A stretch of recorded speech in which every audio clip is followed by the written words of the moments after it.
Boa noite a todos. Vamos começar mais uma série Desvendando a Instrumentação Cirúrgica. E hoje nós vamos falar sobre algo ímplícito entre nós, que é o curativo, drenos e sonda. São materiais de usos essenciais para os procedimentos cirúrgicos, com finalidades e objetivos diferentes, que devem ter algumas precauções e observações, tanto na hora da fixação, como no seu implante, e as suas funcionalidades diferenciadas, né? Então, é necessário que o instrumentador cirúrgico consiga entender quais são esses materiais para poder fazer a melhor indicação e poder separar esse material antecipadamente dos procedimentos cirúrgicos, favorecendo, assim, a otimização do tempo cirúrgico e reduzindo o risco iminente a infecções do paciente.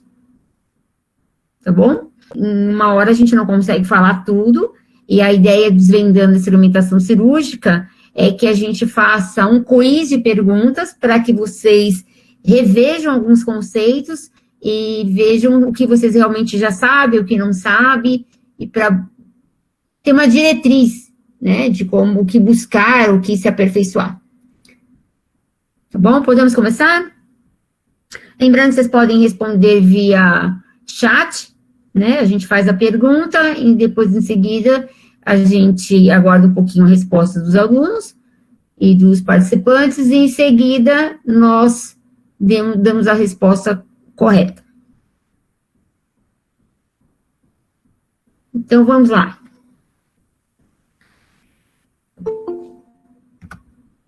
Primeira pergunta. A pele é o maior órgão do corpo humano? Sim. Sim. Sim. Olha, vocês trocam essa resposta por não?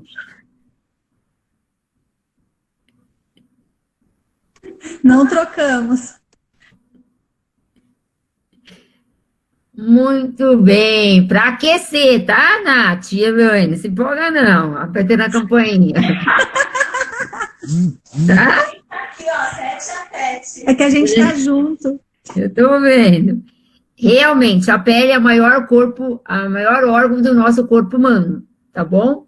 Oi, Raquel, boa noite. Os drenos realizam uma forma de comunicação entre órgãos internos e a cavidade abdominal?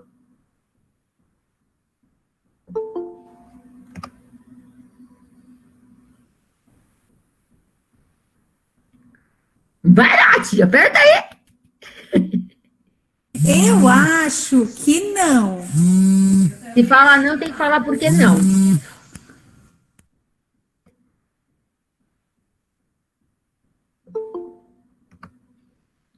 Os drenos realizam uma forma de comunicação entre órgãos internos e a cavidade abdominal? Não. Por quê? Então, eu acho que é porque o dreno não chega até o órgão. Ele fica na pele, né? Superficial. Ah, é? Mas como que eu vou drenar a cavidade abdominal se o dreno não chega perto do órgão que eu operei, onde eu tenho quantidade de secreção e possível sangramento? Ah, boa. É que essa aula a gente não assistiu. Não, boa resposta, porque eu também fiquei na dúvida nisso, mas eu achava realmente que não. Então, a resposta correta é não, não é. Porque o dreno, ele realiza uma comunicação entre os órgãos internos e a parte externa da pele. Como que ele vai drenar se ele está drenando dentro da cavidade? Correto? O dreno, ele faz uma comunicação com a parte interna com a parte externa. Essa é a ideia, tirar os resíduos internos para a área externa, para poder fazer controle. E antes que alguém pergunte, eu não vou fazer a pergunta para que serve o dreno. Pode tirar a empolgação. Próxima pergunta. A temperatura do soro fisiológico a 0,9%, recomendada para a limpeza de lesões, é de 37 graus centígrados?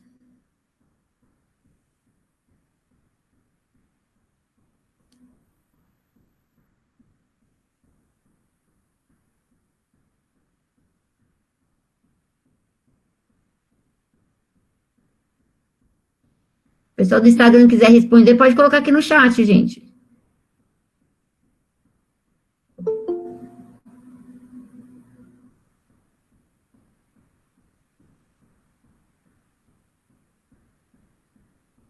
O pessoal falou aqui no Instagram que a pergunta anterior foi difícil para responder.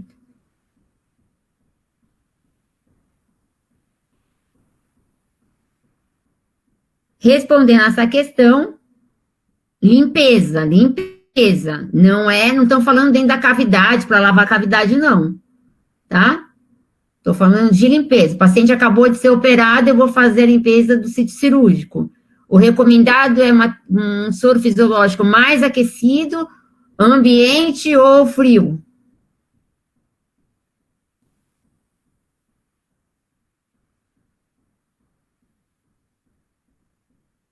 Mais aquecido, 37 graus, tá? Porque o paciente está acabando de sair do processo de anestesia, ele está voltando, né, para o estado normal, fisiológico, ele já ficou muito tempo exposto, então se eu fizer uma limpeza com algo mais gelado, né, e normalmente quando a gente faz a limpeza do sítio cirúrgico, às vezes escorre para as costas do paciente, se for na cavidade abdominal, eu aumento a hipotermia do paciente. Então, o mais recomendado é que a gente tenha esse cuidado para poder fazer a limpeza do sítio cirúrgico com uma temperatura mais aquecida. Isso é muito comum quando as instrumentadoras fazem videolaparoscopia, porque como nós temos a garrafa térmica, para poder limpar a horta, então a gente acaba aproveitando o líquido dentro da garrafa térmica e fazendo a limpeza, tá? O dreno é um material colocado no interior de uma ferida ou cavidade, visando permitir a saída de fluidos ou ar que estão ou podem estar ali presentes?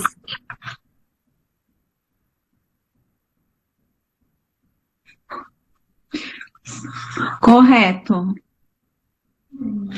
Tá correto, sim. Tá correto. Isso é o que a gente tinha acabado de falar no anterior, né? Sim, é que o ele dreno tirar é material. E ele pode tirar em que situação, meninas? Uma situação, quando existe líquido na cavidade, quando o paciente faz uma cirurgia e ele tem que drenar aquele líquido, alguma secreção que está na cavidade para fora. Perfeito. Eu perguntei em que situação eu dreno ar. Que situação? Traqueostomia não é dreno, tá, gente? Não entendi. Não entendi. Não é que perguntaram aqui, traqueostomia é um tipo de dreno, não? Não é uma traqueostomia, mas tipo numa cirurgia, a gente trabalha no aparelho digestivo, a gente já viu cirurgias de hérnia que o paciente, às vezes, uma incisional, alguma coisa, fica com um dreno, ou uma inguinal, se precisar. Mas ele fica com um dreno inguinal numa cirurgia abdominal porque existe o risco de sangramento. Eu não quero o acúmulo de líquidos e fluidos na cavidade. Eu vou fazer uma drenagem de ar quando eu vou fazer uma cirurgia de tórax. Eu vou fazer uma drenagem de tórax. Vai sair o que dentro do tórax? Do ar do tórax do paciente. É essa a pergunta. Em que situação vai sair o ar do dreno? Na cirurgia de tórax. Não, mas é que eu não tinha entendido que era sobre o ar. Ah, entendi. Eu não entendi a pergunta. Entendi. Então, só para o pessoal entender, quando eu perguntei em que situação a drenagem vai ser o ar, é quando a gente vai fazer uma cirurgia, que a gente está retirando, eu preciso colabar o pulmão e fazer a funcionalidade, e aí eu faço um dreno de tórax, e aí vai drenar o ar. Nas outras cirurgias, vesícula biliar, a laparotomia convencional ou laparoscópica, a nefrectomia, a gastrectomia, qualquer dreno que eu coloco dentro da cavidade abdominal, por uma cirurgia, existe o risco de ter um sangramento posterior. Lembra que nós falamos um pouco sobre... Nós comentamos um pouco sobre a hemostasia, numa aula, falando que quando o paciente volta, acorda da anestesia, aumenta a volemia do corpo, existe uma compressão dos vasos e das artérias próxima à região cirúrgica realizada, e aí pode sim ter uma dilatação desses vasos e ter uma drenagem de sangue, um rompimento de um vaso, né? Pode ter também um rompimento de uma sutura, né? O paciente acordou, encheu a bexiga em excesso, eu tinha feito uma cistorrafia e rompeu um ponto, eu tive uma fístula. Então, os drenos, eles vão normalmente drenar líquidos e fluidos que estejam dentro da cavidade abdominal e que não deveriam. E é um controlador para saber que, às vezes, que a quantidade do débito realizado pode, né, ocasionar uma reabordagem do paciente ou não. É já uma quantidade de líquido esperado. Então, toda cirurgia de cavidade abdominal, nós sabemos que existe manipulação de alças, de fluidos, a gente coloca líquido na cavidade. Então, existe, né, quando a gente vai aspirar a cavidade abdominal, os órgãos não são todos compactos, né? Então, existe a probabilidade de que esse líquido vá para a parte atrás dos órgãos, e às vezes a gente não consegue aspirar todo o líquido, né? Então, esse líquido também parado dentro da cavidade abdominal aumenta o risco de infecção para esse paciente. Foi claro? Com ar foi tão difícil, hein? Oi, Cris, boa noite. Os curativos abertos são indicados para o intracarte, ferida cirúrgica limpa?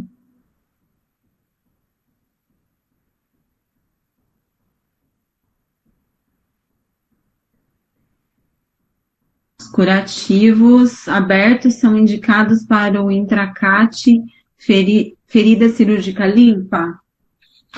Não sei não. Não, é sim ou não? Sei não. Acho que sim, né? É aquele... Não sei o que é o intracate.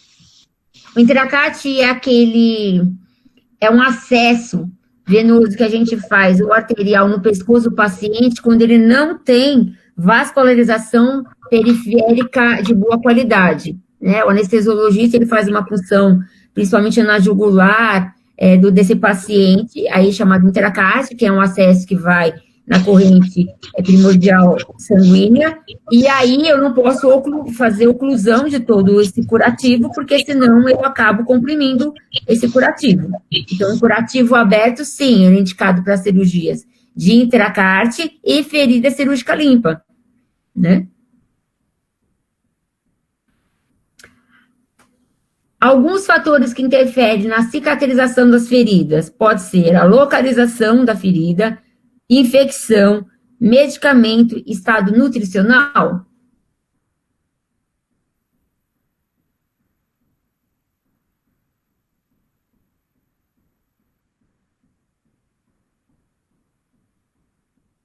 Johnny, respondi a sua pergunta do que era intracate? Ficou claro?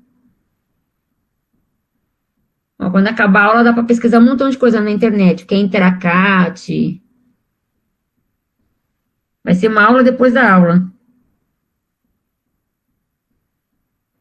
Sim, todos esses fatores interferem diretamente na cicatrização, tá?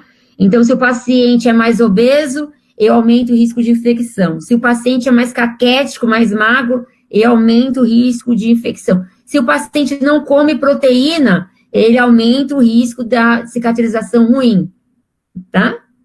Resumindo, não é melhor nunca fazer uma incisão para cicatrizar, né? Porque eu tenho que estar no estado bem. Se a gente for lembrar que os pacientes, falando da cirurgia, que é o nosso ambiente, são pacientes que estão indo operar porque tem um problema fisiopatológico, e vão acabar sendo operados, e vai abaixar a imunidade simplesmente pelo efeito da anestesia, da disponibilidade de ficar com a cavidade exposta bastante tempo, logo, eu entendo que esse paciente, ele reduz a cicatrização e tem que ter um cuidado mais abrangente, tá bom? O dreno japonês, não é o japonês, tá? O dreno japonês é feito de material de silicone e é denominado um dreno aberto. Sim ou não?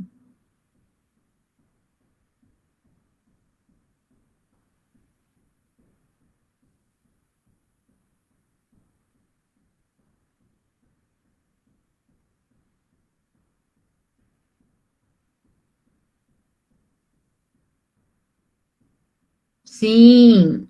O dreno japonês, ele é um dreno aberto, porque ele não faz a parte de sucção, tá? Diferente dos outros drenos como a gente conhece. O Jackson Pratt, o Blake, esses são drenos diferenciados. E a ponta dele também é de silicone, é transparente, não é aquela ponta amarelada. Quais são as medidas essenciais para a avaliação de uma ferida? Quem quer responder?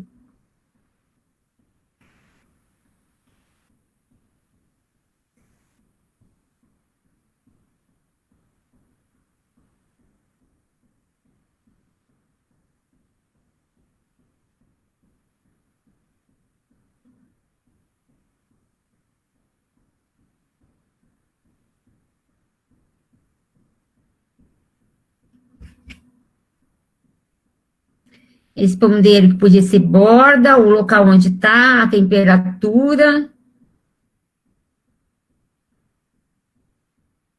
As medidas essenciais para avaliação da ferida cirúrgica são a largura, a medida da incisão, o comprimento, a profundidade e a área abordada. Tá? Repetindo, são medida, largura, comprimento, profundidade e área. Existem áreas que estão mais próximas a regiões infectadas, eu preciso fazer um curativo mais oclusivo, mais cuidadoso, e a troca desse curativo no pós-cirúrgico tem que ter uma técnica séptica mais comprometida, né? Os curativos de incisões mais próxima e superficial, aí eu preciso avaliar outras características.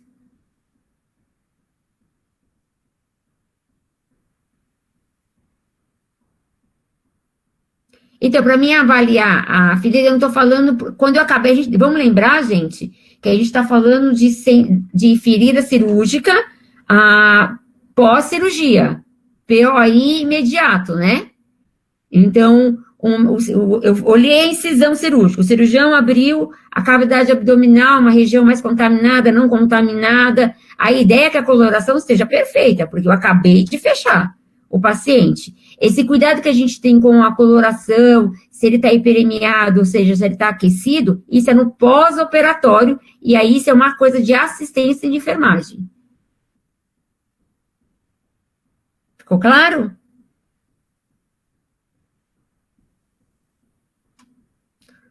O dreno de tórax é também conhecido como dreno de mediastino?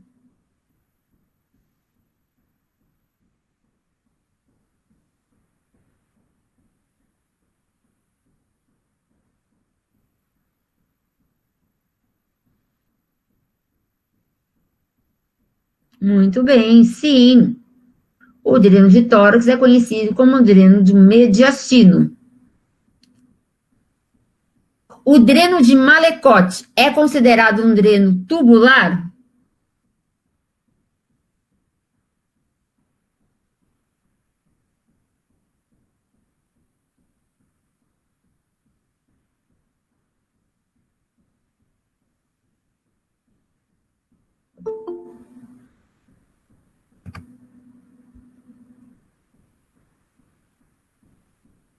Valmir, fala para mim, se não é, que dreno é esse, então?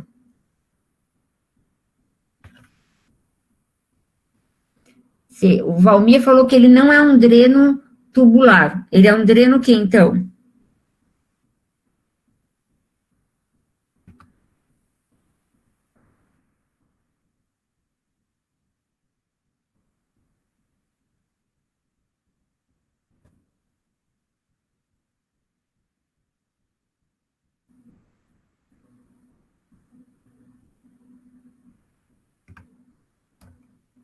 Ele é laminar, é isso que responderam?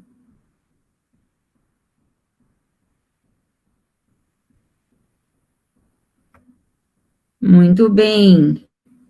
A Paula mandou, é um dreno laminar, não tubular. Tá? Ah, tá, desculpa. É que teve um relay aqui, eu pensei que ele estava respondendo uma pergunta, ele estava respondendo a segunda. Então, só para... Se até o dreno de Malecote é considerado, então, um dreno, não é tubular, tá? É laminar.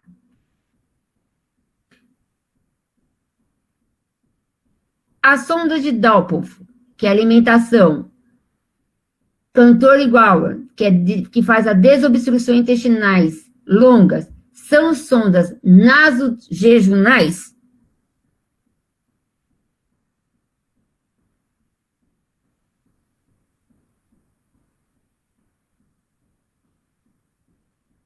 Essas sondas são sondas nasojejunais?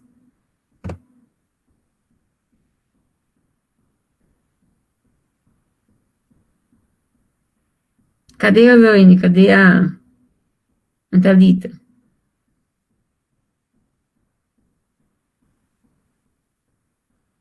Sim, são sondas nasojejunais, né? As sondas que quando vão para a parte é colocada, passada da cavidade abdominal, entra pelo nariz. Se eu colocar uma sonda pela garganta, não chega, correto? Vai atrapalhar a deglutição, tudo. Então, passa pelo nariz e faz a desobstrução, correto?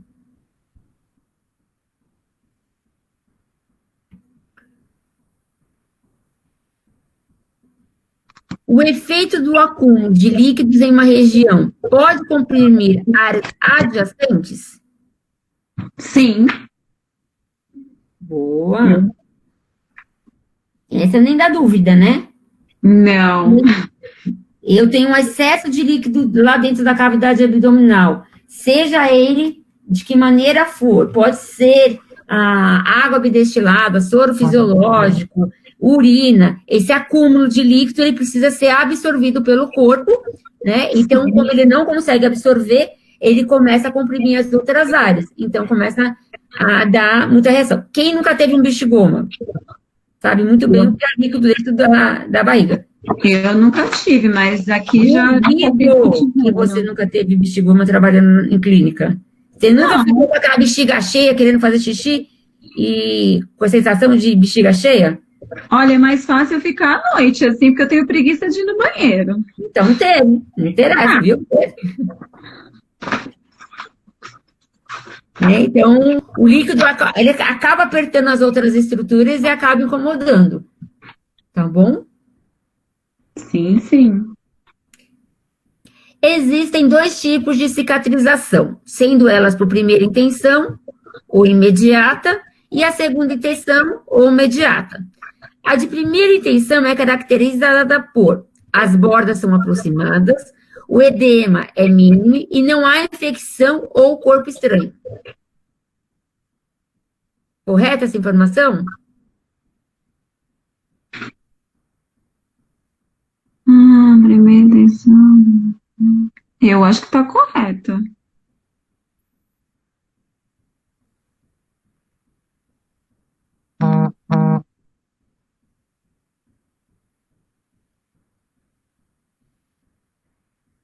Está correta, gente. A cicatrização de primeira intenção é imediata, as bordas vão ser aproximadas, né? seja ela por uma sutura intradérmica, ou quando a gente vai fazer uma sutura de ponto simples, o donate na pele. O edema é mínimo, é óbvio se a gente entregar a pinça correta, né? Se eu entregar uma pinça com dente de rato para o cirurgião, ele vai macerar a borda e aí vai criar um edema, porque eu comprimi essa borda, e não há infecção ao corpo estranho.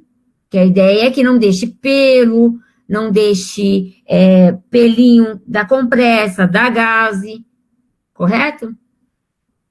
Aí a cicatrização fica perfeita. Essa a Mitico vai responder. As sondas vesicais podem possuir luz tríplice ou luz dupla?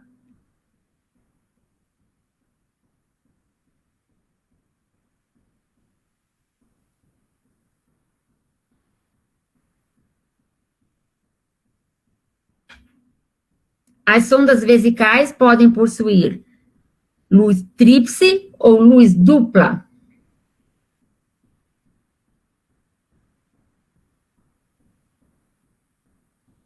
Sim, pode, né? Quando eu falo que a sonda vesical tem luz tríplice, é a sonda de 3 vias, que vai fazer a entrada de irrigação, a saída de irrigação e a parte de encher o cuff.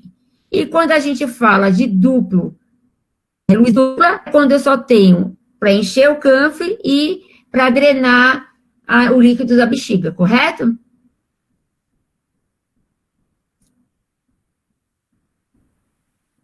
Essa estava fácil. O dreno de Kerr é um dreno de silicone e sua indicação é restrita à drenagem da via biliar principal?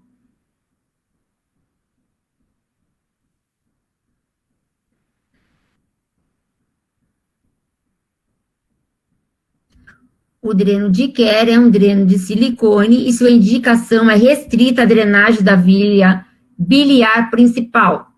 Tá correta essa informação? Sim ou não, Lucilene?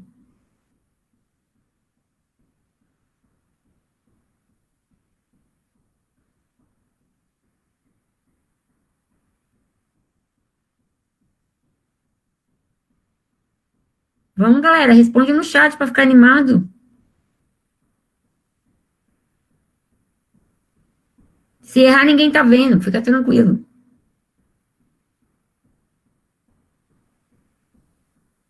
A resposta é não. A informação está falsa. O dreno de Kerr é um dreno de látex, não de silicone.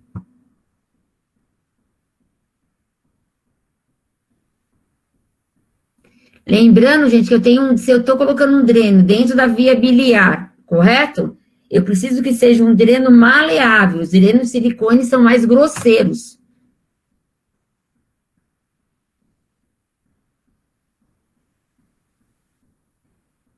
Aí, Cris, já conheceu mais uns 4, só hoje.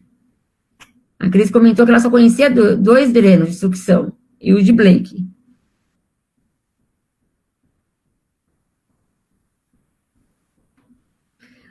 Então, vamos falar, o professor falou que ele não sabe sobre dreno, então vamos falar sobre cicatrização, que todo mundo domina. Para que o processo de cicatrização seja efeito, para que o processo de cicatrização seja efeito, é necessário uma grande quantidade de tecido granulado para que o ferimento feche. Verdadeiro ou falso?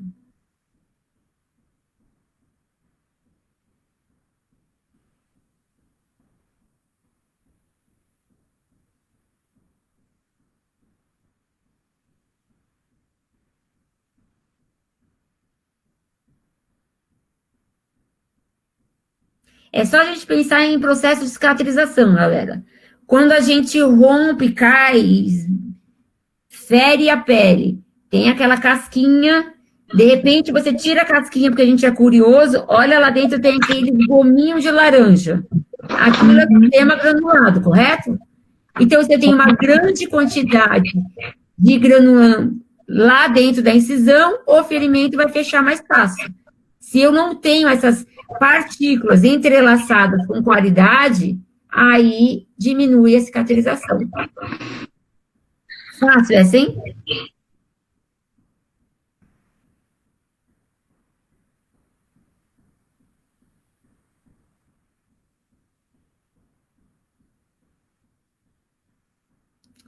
Um dos fatores principais para uma boa cicatrização é um curativo que permita a troca gasosa. Hoje a gente está falando de ar pra caramba aqui, hein? Ninguém pode falar que eu só falo de rim, bexiga. Um dos fatores principais para uma boa cicatrização é um curativo que permita a troca gasosa. Verdadeiro ou falso? Eu acho que é verdadeiro. Por quê? Eu acho que deixa a pele respirar, a cicatriz respirar. Se você deixa o negócio feio. Oi? Pode ir, não tá indo certo na linha de pensamento. Não, eu falo porque eu acabei de passar por uma cirurgia, tive que trocar minha prótese e a minha cirurgiã falou assim: deixa a pele respirar, tire o curativo depois que eu tirei os pontos, para a pele respirar. Porque senão acontece o quê? Oi? Senão acontece o quê?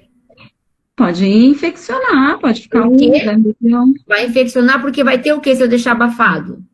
Ué, só não vai ter troca gasosa. E se não tiver troca gasosa, eu vou ter o quê? Uma infecção, não é? E a infecção é ocasionada por quê? Por bactérias. E a bactéria é criada por conta de quê? De umidade. Umidade. Aí já acabou. Vai, começa com A, com C. Com C? É. Umidade, calor. E calor. Calor. Mais umidade, mais calor, menos eu tenho oxigenação, menos eu tenho a troca nessa incisão e aumenta o risco de infecção. Sim. A Bárbara falou que depende da ferida. Então, se eu tenho... Sim, gente, mas vocês já querem matar a galera, né? O pessoal já tá aqui. Não, mas tem que ser com curativo a vácuo, não faz troca gasosa. Aí os caras já querem pegar aqueles casos bem ferrados. O cara perdeu, tava com síndrome do pulmão avançado, teve um debridamento, né? De uma cirurgia plástica com queimadura. Não, estamos falando de paciente comum, simples, gente. Não vamos ir lá para a parte mais densa da vida. Não é a primeira coisa que o cirurgião faz para você? Quando chegar em casa, tira o curativo, banho, sabonete, sabão e deixa transpirar. Não é para grudar no gato, não é verdade? Deixar pelo, sujeira. Mas quanto mais arejado, maior é a oxigenação da região, melhora a circulação sanguínea, porque o oxigênio entra, tudo, e aí em seguida melhora a cicatrização. Nunca ninguém cortou o dedo, colocou aqueles esparadrapo e esqueceu de tirar os esparadrapos quando... Olha lá, o negócio tá quase podre, o dedo. A incisão do corte da faca era pequeno e o dedo tá lá, todo quase descamando inteiro. O mitico já entra já para catar dreno na vácuo do paciente de trauma mesmo, isso. A galera é tensa aqui. Se ninguém concorda comigo, faz a gentileza. Pega um durex, passa no dedo, dorme e manda foto amanhã. Antes e depois. Porque aqui a gente faz as coisas na prática, não é verdade, galera?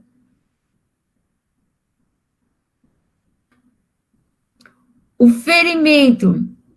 Boa noite, Renata. Bem-vinda. O ferimento intencional é causado por uma incisão cirúrgica com fins terapêuticos?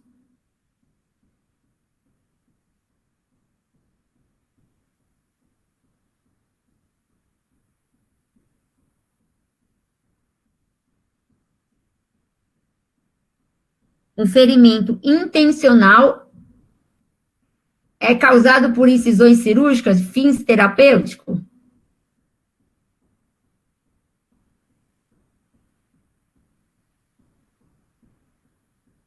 Sim! Não estou falando daquele acidente intencional, um ferimento que o cara deixou bisturi e foi entregar para a instrumentadora, ela estava fazendo selfie, não reparou, o cirurgião deixou na perna do paciente e cortou a perna do paciente, tá? Não é essa a intenção, não.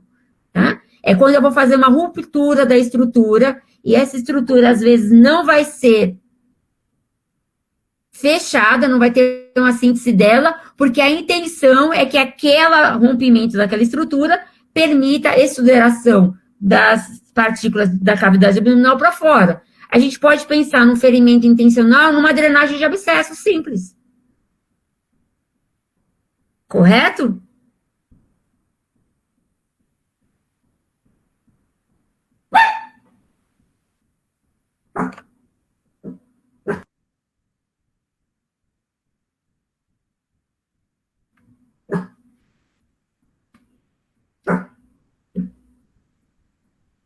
Agora todo mundo vai acertar essa, quer ver? A Cris, a Mitico, a Mércia já sabe de cor. Qual é a pomada indicada em lesões que são potencialmente contaminadas como barreiras dos microbiota? Gente, é a live. Live é assim, tá em casa, a pessoa não é chique, mora em casa com cachorro, vai latir.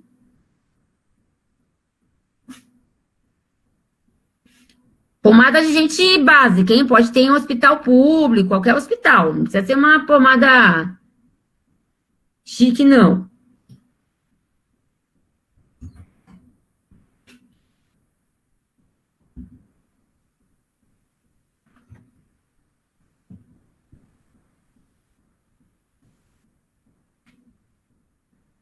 Isso mesmo, Nebacetim. Cortou, raspou, passa o Nebacetim. A minâncora foi ótima, Cris. O pessoal respondeu minâncora. Agora eu vou fazer a pergunta: quem são os microbiota? Gente, a gente tem que saber tudo isso, hein?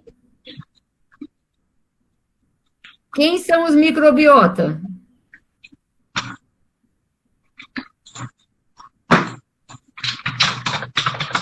Não, Agatha, pode passar em tudo. Se a gente vai fazer uma postectomia, a gente passa Nebacetim em tudo. Vocês estão na borda, não.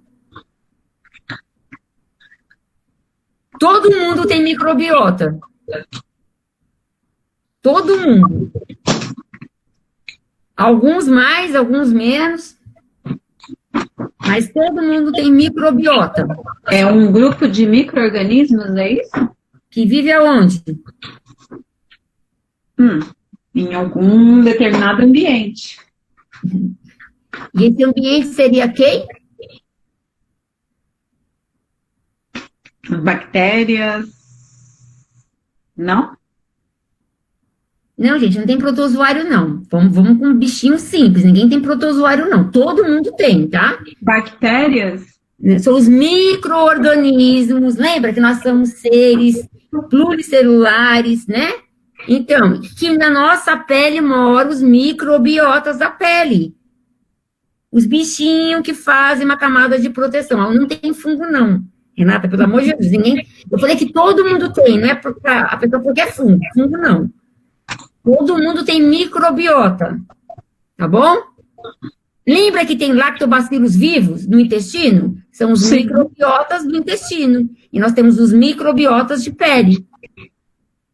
Entenderam? O pessoal já jogou protozoário, já fomos lá para a aula de...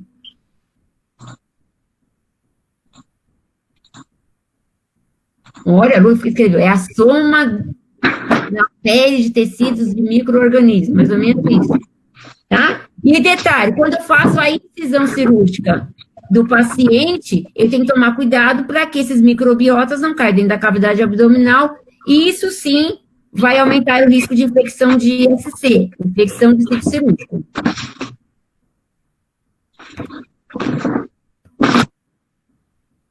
Correto? Voltando a Nebacetim, até quantos dias pode fazer curativo com Nebacetim?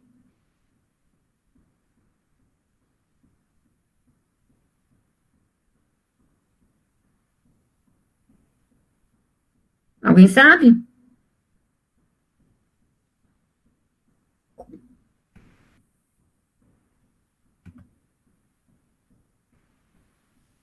Não, 14 dias não, Iracema. No máximo 3 dias, tá? 3 dias. Então, assim, o cirurgião prescreveu a nebacetim para passar numa ferida, no máximo são só 3 dias. Eu também não sabia isso não, quem me ensinou foi um plástico. Quantos dias o curativo de nebacetim pode ser repetido? Até quantos dias?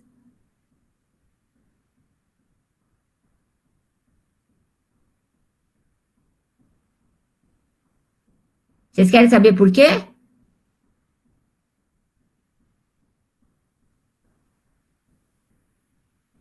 Porque se eu aumentar a quantidade de nebacetim na região que a gente está operando, eu preciso que aquela estrutura ele volte a ter as microbiotas normais. Então, nos 3 primeiros dias, eu faço o curativo com a nebacetim, que ele tem ação antibacteriana e antimicrobiana. Depois, essa quantidade em excessivo, ela acumula e aí inverte, começa a ter um processo ao contrário, de início de infecção, de inflamação. Então, o correto é 3 dias só. Tá vendo? A gente aprende umas coisinhas diferentes aqui. Todo mundo pensou que ia entrar para saber o que é curativo aberto e fechado, né?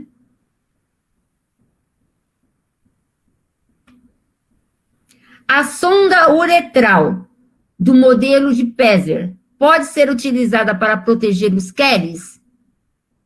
Quem faz cirurgia de geral, quem faz cirurgia parcial, quem faz cirurgia de gastro, tem que saber isso.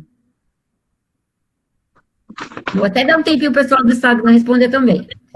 A sonda uretral do modelo de Pezzer pode ser utilizada para proteger os Kellys?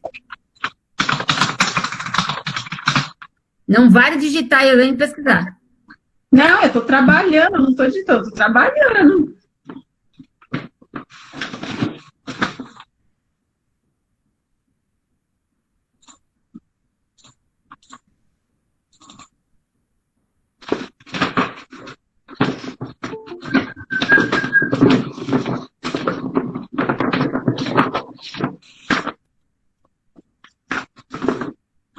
Todo mundo falou que sim, correto?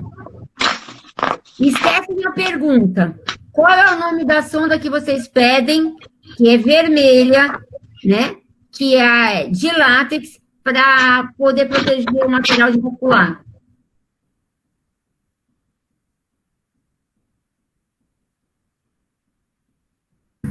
Você pode repetir, por favor, a pergunta?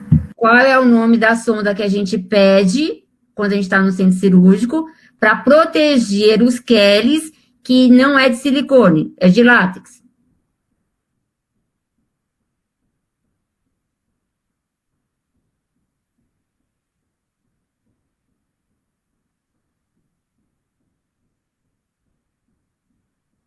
Nelaton. Então, se eu falei que para proteger os Kelly eu uso a sonda de Nelaton, a sonda uretral de modelo de Pezzer não é indicada, até porque o modelo de Pezzer ela é muito mais cara do que o que são Kellys. Jesus, Kelly e a pinça Kelly, lembra? Kelly curvo, Kelly reto, né? Kelly, pinça para hemostasia ou reparo das bordas, ou de fio. Ufa, mas é essa mesmo, é a Kelly, o Mosquito, o Halsted, tudo primo e parente. Com nome diferente, com a mesma funcionalidade. Então, a sonda indicada, então, é a de Nelaton, tá bom? Pelo amor de Deus, tá? Só para lembrar, quando eu vou encapar o Kelly, não é para fechar o Kelly e encapar os dois, porque aí não abre, tá? Outra coisa, ele não é desdentado, não é para encapar uma ponta e deixar a outra aberta. Então, a pergunta é, para que eu encapo o Kelly? Acabei de criar essa pergunta.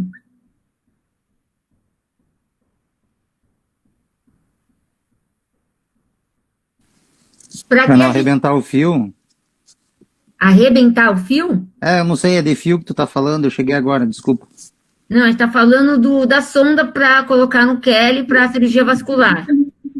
Achei que era... Para reparar o fio vascular e não arrebentar.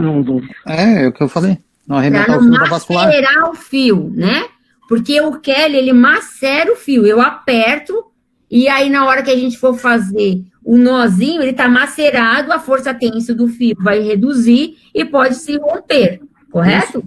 Correto. Isso. Ele pode ser também de reparo.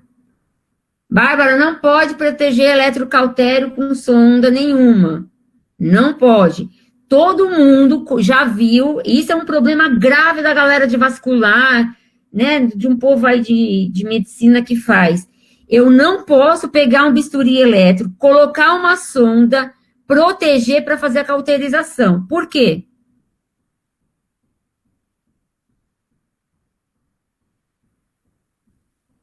E a gente vê muito isso. O cara vai fazer, o médico vai fazer uma cirurgia de plástica, protege, encapa o bisturi, a ponta do bisturi. Não pode, por conta do calor, gente. Derrete. Tem micropartículas que podem derreter e cair dentro da cavidade abdominal. Eu tenho calor. E outra coisa, nós vamos ter uma aula semana que vem sobre eletrocautério. Quando a gente aciona o bisturi elétrico, a ponta inteira do bisturi metálica, ela propaga a energia a um diâmetro, né, maior. O calor retido nessa borracha permanece também. Se não fosse assim, vocês já pegaram uma garrafa PET e pegaram uma faca, esquentaram e tentaram fazer um buraco? A garrafa fica fria? Não, a garrafa não fica fria. É sinal que a energia da faca, ela propaga a energia na garrafa, correto? E se derrete uma garrafa PET, imagina o cautério ligado dentro da cavidade abdominal, onde eu tenho resíduos, né? Então, eu tenho sangue, eu tenho urina, tem o pessoal que joga soro fisiológico, né? Tudo isso, mais o calor do... Então, não é para ser utilizado. Meu chefe usava, porque agora vocês sabem que não pode. Qual é a diferença entre a ponta do cautério comum e a ponta do cautério de agulha?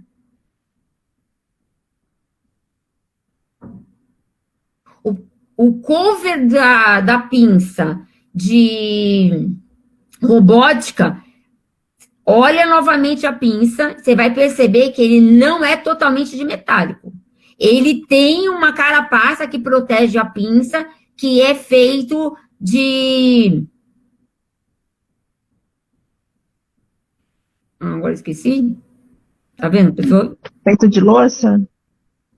Não. Como chama o negócio da chapinha? Cerâmica. Né? Ele tem uma proteção. Então, é diferente. A agulha é mais fina, mas ele tem uma proteção verde. Eu vou, então, tirar uma foto e colocar depois no grupo, tá? Ele tem uma proteção, né, de cerâmica, que ele contém energia lá dentro e não propaga. Se ninguém acreditar em mim, pode pesquisar pela internet. Porcelana. Obrigado, Mitico. Errei. Porcelana. Não é cerâmica, não. É porcelana.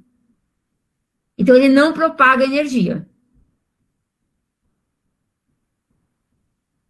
Regiane, mas nunca aconteceu nada.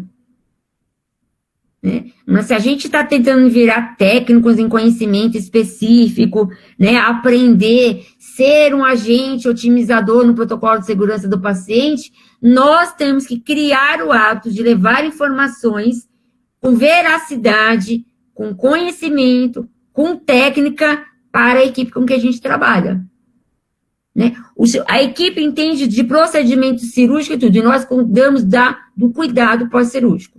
Então, é muito interessante para o cirurgião saber que o instrumentador cirúrgico conhece essas peculiaridades que, ao longo do tempo, se propagou de forma incorreta.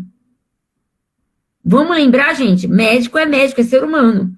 Às vezes, o que ele aprendeu com o chefe há 50 anos atrás é a mesma coisa que ele continua a utilizar. Prova viva, o uso do catgut, né?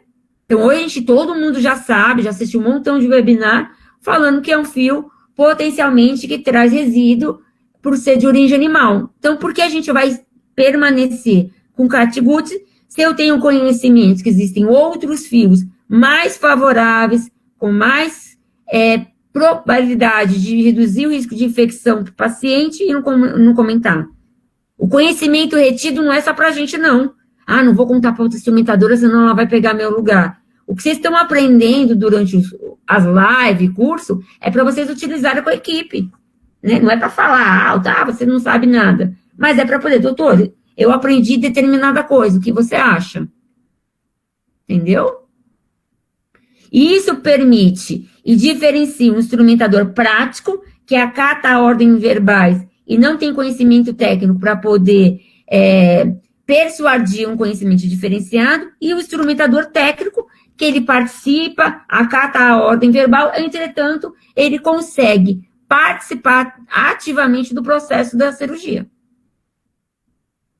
Bonita, vai fazer uma camiseta escrito isso. Posso te colocar uma coisa? Pode. Como é que tu reagiria com a seguinte reação do cirurgião? Tu sugere usar um bag para uma videocall, tá? E ele te pergunta, quem mais usa? Quem tá usando? Ninguém. Ninguém que eu saiba. E o que ele te diz? Eu também não vou usar, ninguém usa. Como é que tu reagiria? Eu falava assim, o senhor já foi lá no Einstein, no Nova Star, no Hospital de São Paulo, já conheceu o doutor Macedo, já ouviu falar de alguns cirurgiões diferenciados? O senhor já ouviu falar que o endobag, o endocat, o endopush, ele reduz o risco de que o paciente tenha choque anafilático por conta do talco que tem na luva cirúrgica? O senhor já imaginou que se tiver rompimento de uma estrutura dentro da cavidade abdominal, principalmente se for cancerígena, eu aumento o risco de metástase celular? Eu acho que ele vai querer usar. Não vai. Manda ele me ligar. Ele paga o jantar. Velho, fiado. Desculpa. Quer apostar? Cara, eu falando 30 minutos sobre segurança do paciente e tudo isso, ele vai falar, eu vou usar porque eu não aguento mais ouvir você falar. Não sei nem porque eu, entendeu? Acredito que ele vai. Eu vou te trazer pro Rio Grande do Sul, aqui em Santa Maria, pra te conversar com esses velhos aqui dos hospitais aqui. Você vai ver, menina, faça uns milagres, hein? Vai perder o lugar. E pior, sabe o que ele vai falar, Giovanni? O Giovanni nunca me comentou. Sem vergonha, nunca comentei. Não é verdade? Tá louco, olha, não é fácil dobrar a cabeça de velho. É porque você é homem, se você fosse mulher, dobrava. A gente tem persuasão. Vamos lá que, já deu 1 hora. Qual é o nome do curativo que tem indicação para o fechamento não invasivo de lacerações lineares, feridas ou incisões cirúrgicas limpas e que é tecnicamente chamado de sutura cutânea adesiva? Jesus, nem eu lembrava mais a resposta. Eu vou fazer uma live só de como convencer seu cirurgião a mudar a metodologia. Tira toda a parte de cima que tá todo mundo perdido, responde só a parte de baixo, para objetivar. Como chama o curativo, que é conhecido como sutura cutânea adesiva? Maria Alves chegou e falou que já vai responder.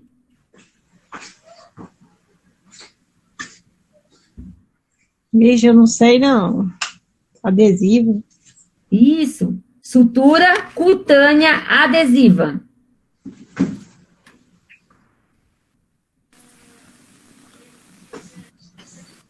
É aquele que é feito com cola, né? Não, esse não é com cola, não. Tem cola, mas não é essa cola que você está querendo falar que é da Dermabond. Não, tô lembrando, não. Steristrip. Steristrip. E Nunca o ouvi falar. Não? O Não, Steristrip... ouvi falar nas lives só, mas assim... Vou ter que mandar uns kits para vocês, gente. Manda o endereço que eu vou começar a mandar material para vocês gratuito. Olha, e outra coisa. Vocês sabiam que todas as empresas de curativos, que não chama curativo, tá? Se chama cobertura cirúrgica. Olha, aprendemos mais uma coisa, tá? Cobertura cirúrgica. Se vocês entrarem em contato com o representante da Johnson, da 3Ms, eles encaminham para vocês o material, para vocês fazerem teste com a equipe, gratuitamente.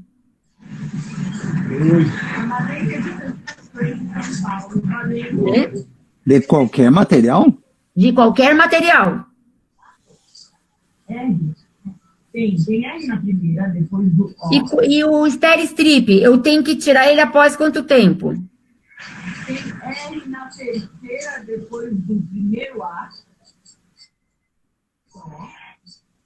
A Lu e a Mitico acertaram.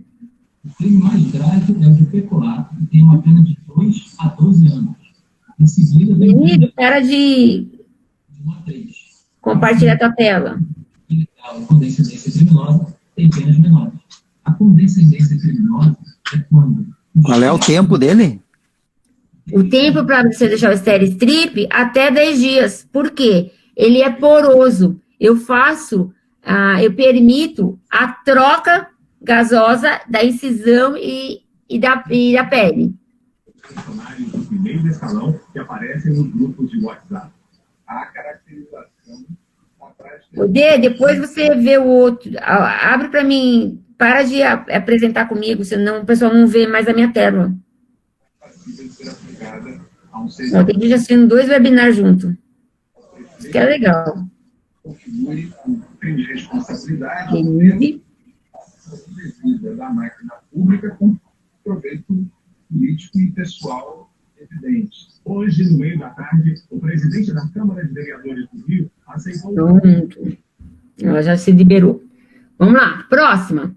A limpeza do ISC deve ser feita da área menos contaminada para a área mais contaminada? Rodrigo Maia orientou a atuação dos grupos contratados pela Prefeitura do Rio. Só para lembrar que o ISC é infecção do sítio cirúrgico, tá? Não é do Ivan São Carlos, Souza Carlos, não. É infecção do sítio cirúrgico. Sim, da área menos contaminada para mais contaminada, senão você contamina o restante da incisão. Qual é o nome do curativo? Ixi, vai cair.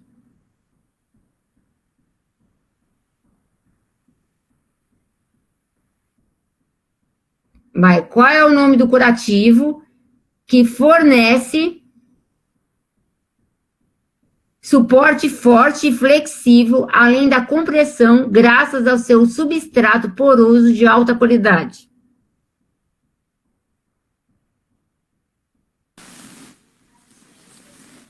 Só se esse estéreo que tu falou aí, que é poroso. Não, não é. Não é? Eu preciso de um curativo que tenha um suporte forte e flexível.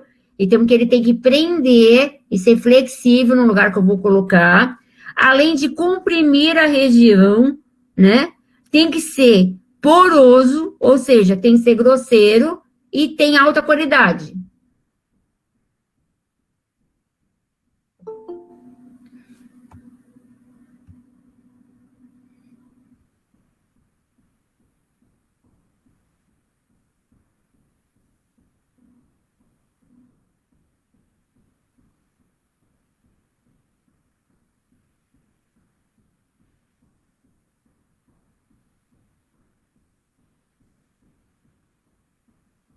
Não, não é só álcool em gel, não. Tô esperando vocês, meninas. Caiu porque já tinha dado 1 hora lá no Instagram. Eu tento falar 1 hora, mas não consigo.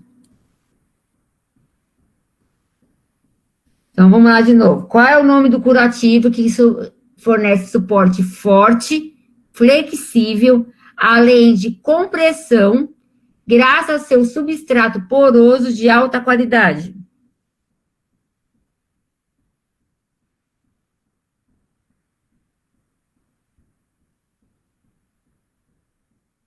Bandagem de tensoplast.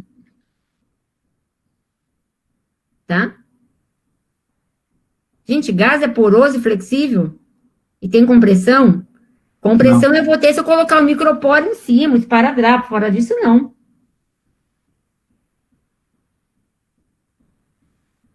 Agora é mais fácil ainda. Giovana vai responder, quer ver?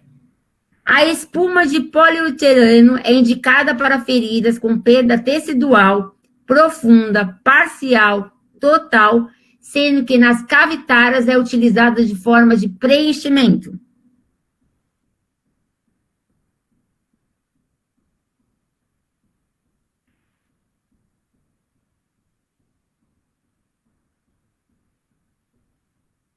A espuma de poliuretano é indicada para essas feridas? Sim ou não?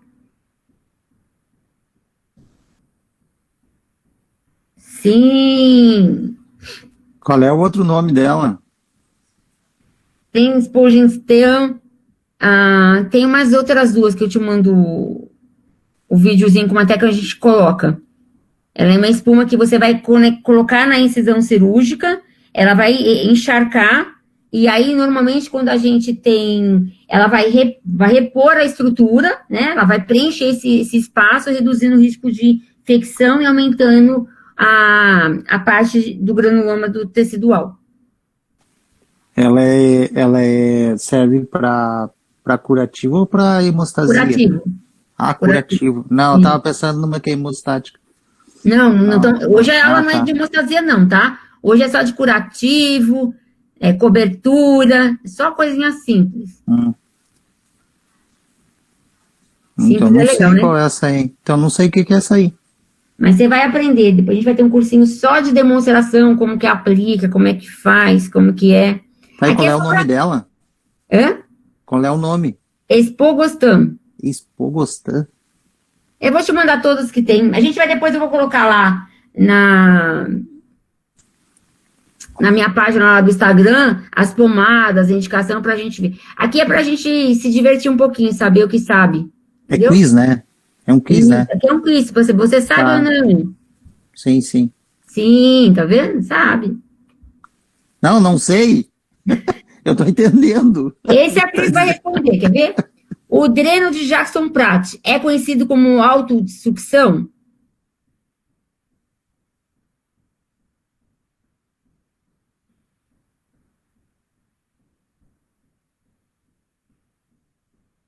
Ele tem outro nome? Ou é só esse? Só esse nome? Não, ele tem uns primos parecidos. O Blake, o Togac. Eu conheço por Blake. Isso, ele tem uns primos diferentes. Tá, mas por esse nome não, tá.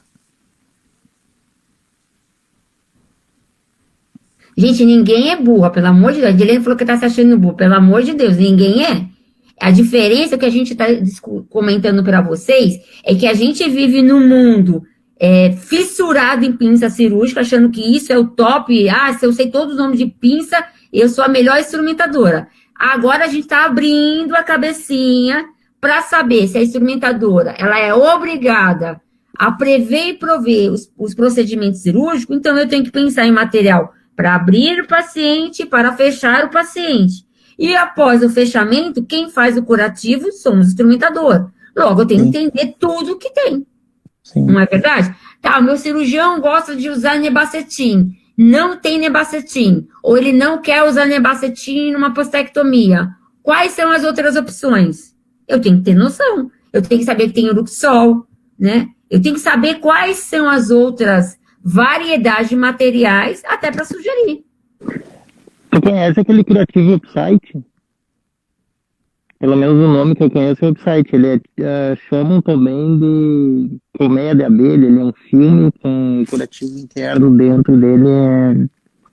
É tipo uma tipo cera de abelha, assim, aquela coisa de fazer. O favo de mel. Conhece? Sim, mas você não tá falando, não é tensoplástica, não. Eu sei qual que você tá falando. Não, é o website. Eu sei o também não é upside, não. Não é upside também, não. É um que ele é molenga, que você vai colocar em queimadura, você pode colocar em postectomia, que ele tem um gelzinho, né? É lubrificante. Não, tô falando do upside mesmo. Upside sim? Não sei se tu conhece. É, o Talvez site, o o nome é o upside que eu site. conheça, a gente vai ver aqui, mas talvez o upside que eu conheça é diferente do que você está falando. Porque É, o nosso, ele é uma estrutura é uma estrutura transparente que tem tipo uma gaze que vai absorver Adaptic, muito boa. Não é Adaptic, o Adaptic. Não é o né? Adaptic. Não. É, ele tem uma estrutura de absorção ali, porém ele não é tipo uma gás, ele é tipo um favo de mel. Assim, sabe o favo de mel quando tu pega comer ali, tá? Não, agora quem não sabe sou eu. Essas coisas mais de interior não tem, não. Toda pra mim uma foto do interior. Ele não tem cor de favo de mel, é só a estrutura parecida. Me manda esse daí do O Fábio de nome Mel. é website, eu conheço por nome. O nome é Me website. manda o teu website que eu te mando o meu, pra gente ver qual é que é. Vai ver, tu conhece, mas por outro nome. O problema é os nomes que mudam de região para região, né? Perguntaram para mim o que seria um auto de autossucção. Quando a gente aperta uma perinha e ele vai absorver a parte interna para a região externa, é autossucção. Eu não tenho que ficar ordenhando ele. Eu aperto e aí o arzinho vai dilatando e vai fazer a sucção, tá? O dreno Jacques-Soprati, sim, é um dreno de autossucção. O filme flexível de poliuretano é conhecido como qual curativo? O filme flexível de poliuretano é conhecido como qual curativo?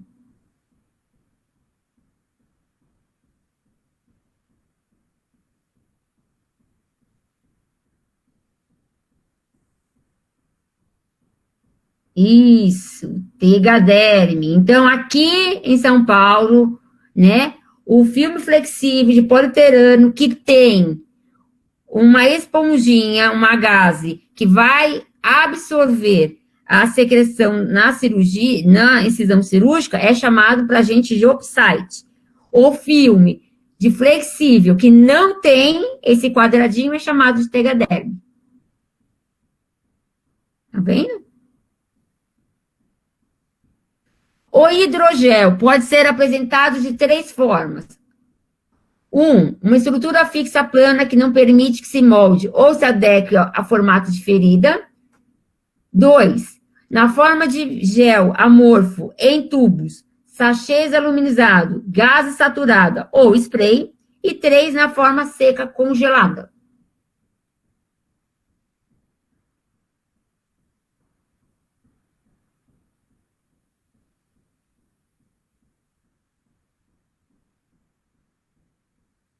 Não, a pergunta é, o hidrogel, ele apresenta nessas 3 características, em 2 características ou em uma característica? Vou ajudar vocês.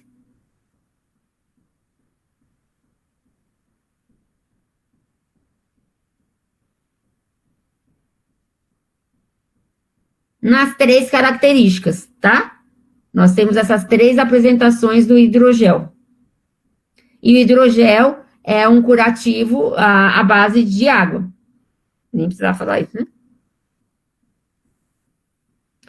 Como é o nome desse curativo? Não possui látex, tem um corte manual, é autoaderente, tem componentes não de tecido, é de fibra elástica, possui uma forma porosa, leve e fina, elástica, adere à pele e sendo extremamente confortável para o usuário. Quem sou eu? Band-Aid. Não.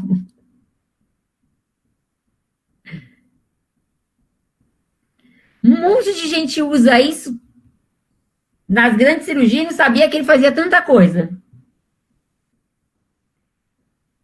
É que se eu falasse mais uma coisa, todo mundo vai acertar fácil. Aí não tem graça. Não é o micropore. Você tem que saber, Mitico, você usa. Acabei de falar que não. Não é micropore, não é transpore. Ele não possui látex, eu corto manualmente, ele adere, tem componente de tecido e tem fibra elástica. E se eu pegar o micropore e esticar, ele não vai esticar nada.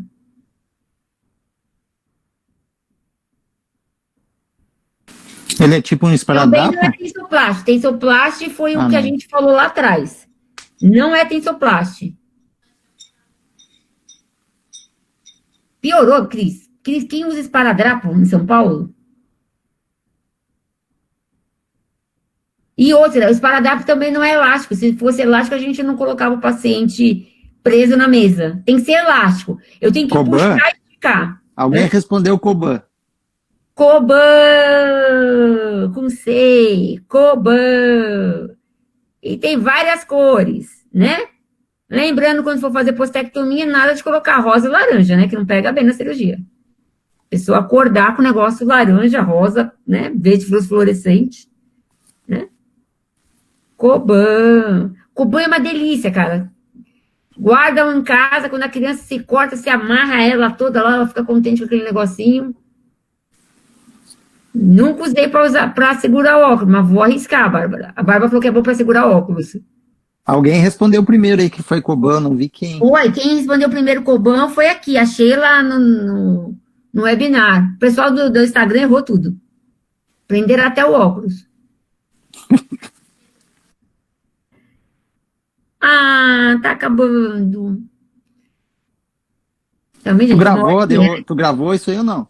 Lógico que gravou. Vou ter que olhar depois. Agora eu quero saber.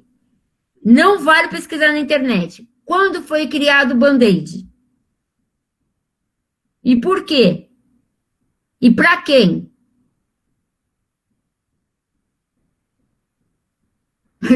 Da crise. Ah, tá, entendi. Vamos lá. Quando foi criado o Band-Aid? Para quem foi criado o Band-Aid? Por quem foi criado o Band-Aid? Cara, a gente não sabia que o Band-Aid tinha tanta informação, né? Verdade, eu não sei. A outra já quis na guerra. Para, gente, também não é tudo na guerra, não. Ah lá, quem vai criar um Band-Aid na guerra? Só vocês, né? Tá no meio da guerra, lá, para o Band-Aid, porque ele é impermeável, pode entrar na água.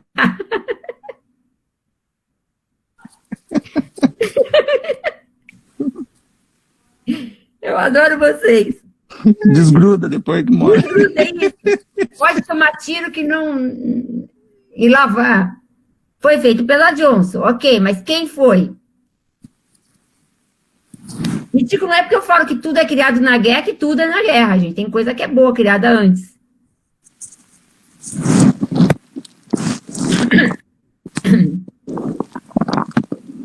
Ninguém vai arriscar? Cara, quando eu assistir um filme agora de guerra, eu vou ver a pessoa com band-aid agora. Em vez da galera levar esparadrapo, levar Coban, né? Bem, o band-aid foi criado em 1920, eu nem pensava em instrumentar nessa época, nem nascer, né? Só para avisar que eu também não sou tão velha assim, que tem gente que tá achando que eu devo ter uns 70 anos, porque eu conheço um pouquinho de coisa, tá? Não, a pessoa não tem 70 anos. Foi feito por Aaron Dixon, ele era funcionário da Johnson, olha que lindo, viu? Ele era funcionário, e para que ele criou o band-aid? Para a esposa dele, né? A esposa dele tinha algumas feridas, né? E aí ele criou essa técnica para poder cobrir essas feridas, né? Para não ficar nem demonstrando e para poder absorver o sangramento, a perebinha dela, né? E aí a Johnson ficou rico, ele continuou com a mulher. Mentira, gente. Né? Ele deve ter ganhado uma participação e tal. Ficou rico junto com a Johnson. Depois sumiu. Eu vi, Lu, você respondeu. Né? E a mulher dele era bonitona. Valia a pena gastar uns neurônios para criar alguma coisa, né? O mais importante com isso, vocês estão reparando que toda noite a gente traz uma curiosidade diferente de algo que a gente nunca imaginou que era importante quando começou. A gente fala muito sobre modernidade, né? O que eu tenho de melhor no mercado, e a gente nem sabe o básico que a gente tem em casa, da onde veio e por que veio. O mais legal de saber, gente, que toda ideia pode ser algo construtivo, pode favorecer a outra pessoa, E o que nos motiva a melhorar a cada dia, a criar coisas diferentes é o quê? O amor. Ah, que fofo. Não é verdade? Quando a gente está apaixonado, quando a gente tem um amor sincero por um filho, por um marido, a grande maioria dos inventores na área da saúde, tirando o povo que mata os outros, que aí não é por amor, mas a grande maioria que se motiva a fazer coisas diferentes é porque teve um parente que foi acometido por uma doença, é um parente que teve algum problema de pele, aí você vai criar alguma coisa para melhorar a qualidade de vida, e lamentavelmente a gente passa a vida inteira, né, querendo curtir as pessoas que a gente está ao nosso lado, mas a gente, infelizmente, é só motivado quando alguma coisa nos traz tristeza e faz a gente movimentar. Eu costumo dizer, gente, que para se motivar a fazer o bem, ninguém precisa de uma história triste, tá? Se eu contasse uma história aqui, que quando eu era pequena, fui atropelada, mordida por um cão, quase caí de uma ponte, quebrei 4 dentes, e aí hoje eu consegui ser instrumentadora cirúrgica, né? E minha mão não é de verdade, né? Todo mundo ia falar, que história maravilhosa da Regiane, ela é inspiradora. Como eu nasci só numa família mediana e estudei igual todo mundo, né? Estudo até hoje, parece que a gente não pode incentivar ninguém. Então, todo mundo é inspiração para alguém, né? Eu acho muito importante, muito válido, que a gente se inspire para fazer o melhor para os outros, independentemente se o outro é o próximo da gente, né? Eu não posso fazer o melhor na cirurgia porque a minha filha vai ser operada, porque meu pai vai ser operado, porque meu chefe vai ser operado. Eu tenho que fazer o melhor, aprender o melhor, porque eu vou operar o próximo. Não é verdade? E todo mundo um dia vai ser o próximo. Concorda? Olha aquela lágrima caindo aqui, ó. Tum, tum, tum. Alguém quer falar alguma coisa? Que eu tô emocionada.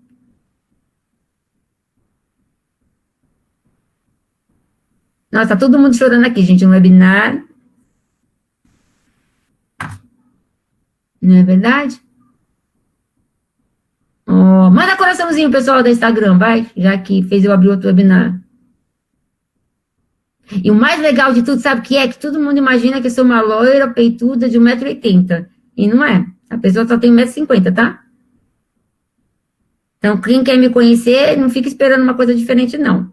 É 1,50 m mesmo, e é o que tem para hoje.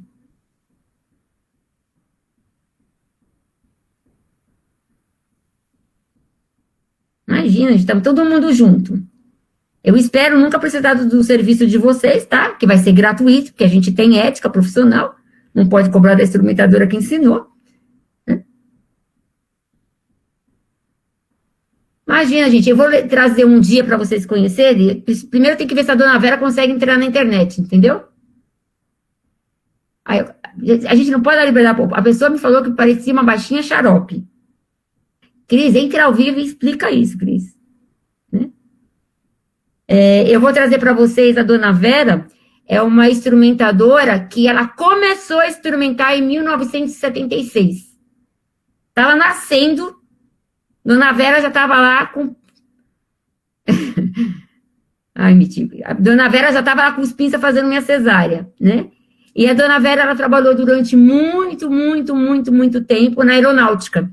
Ela foi uma das instrumentadoras da aeronáutica e ela prestou serviço voluntário durante muitos anos porque o marido dela era da aeronáutica. E o mais legal de tudo é que a Sociedade Federal de Instrumentação Cirúrgica, quando a gente conheceu isso, eu conheci ela pessoalmente, como esse negócio de regulamentação está demorando um pouco, eu fiquei com medo de não conseguir, né, premiar ela antes de ir embora, e o pessoal gosta de dar presente quando morre, mas aí a pessoa não vê e não tira foto, e aí a sociedade deu o primeiro certificado de honra para ela, porque a gente tem que lembrar de uma coisa, tá? Antes da gente chegar aqui, várias outras pessoas também passaram, e elas também têm os méritos de terem sobrevivido esse mundo cão da instrumentação cirúrgica. É verdade. Eu bato quase na perna da Cris, Bárbara. Tá bom? Galera, muito obrigada. É ótimo passar a noite com vocês. De verdade. Eu estou estudando pra caramba por conta disso. Vocês não têm noção. Todo dia eu sento aqui 1 hora antes de começar e faço perguntas quentinhas, tá? Eu espero que esteja agradando vocês. Se não agradar, manda para alguém que vocês não gostam, que aí a pessoa tem que ficar 1 hora escutando minha voz. Não é verdade? O que vai ter amanhã? Amanhã vamos falar sobre luvas. Vamos falar sobre luvas. Quantos tipos de luva? Para que serve a luva? Aonde eu ponho a luva? Onde eu não ponho a luva? Quem achou que luva era só de procedimento e luva cirúrgica se engana. Tá? Só para aproveitar rapidinho que todo mundo saia. Quem ganhou o sorteio? Oi? Quem ganhou o sorteio? Eu mesma, que eu não fiz. Fica quieta, não tá? Depois a gente pode. Faz na quinta-feira. Faz 2 sorteios. Vou avisar vocês devem ter visto lá no meu Instagram e alguns grupos de WhatsApp. Passe para todo mundo. Eu mandei um questionário sobre eletrocautério, tá? Por favor, responda. É um trabalho que a gente está desenvolvendo. Vai ser um dos temas do webinar de semana que vem, tá? Vamos falar sobre eletrocoagulação, algumas coisas, e a gente vai ter participação de uma pessoa importante. Eu mesma, mentira. Mas aí a gente vai fazer. Então, por favor, perca 3 segundinhos, responde com carinho lá, passe para um montão de gente, né, que é interessante, e aí depois vocês comentam para a gente. Amanhã a gente vai ter sobre luvas, quinta-feira a gente vai ter falando sobre como entrar na rede social e não fazer papel feio, tá? Postar coisa errada e evoluir Pokémon, tá bom? Isso, lá responde e todo mundo que responder, depois já vai ter o link direto para poder participar do webinar, que vai ser muito interessante. Vai estar no Instagram, Bárbara, tá lá no Instagram o link. Vamos falar sobre eletrovaporização de próstata. Vamos fazer um webinar só sobre próstata. Aí a gente fala sobre RTU monopolar, outro dia RTU bipolar e a outra é eletrovaporização. Pode ser, Luísa? Bora. Tudo de grátis, isso mesmo. Tudo de grátis. Né? É que tem bastante tema. Nós vamos convidar também um cirurgião plástico, o doutor César Macedo, que ele vai falar sobre a importância de fechamento do paciente, o que pode acontecer com fechamento inadequado. Tá gravada, Tati? Fica tranquila, a gente grava e passa para todo mundo. Até porque eu falo rápido e aí a gente quer assistir com mais carinho, em vez de assistir novela das 8, é legal. Tá bom? Gente, beijo, fui, já são 9h30, fiquem com Deus.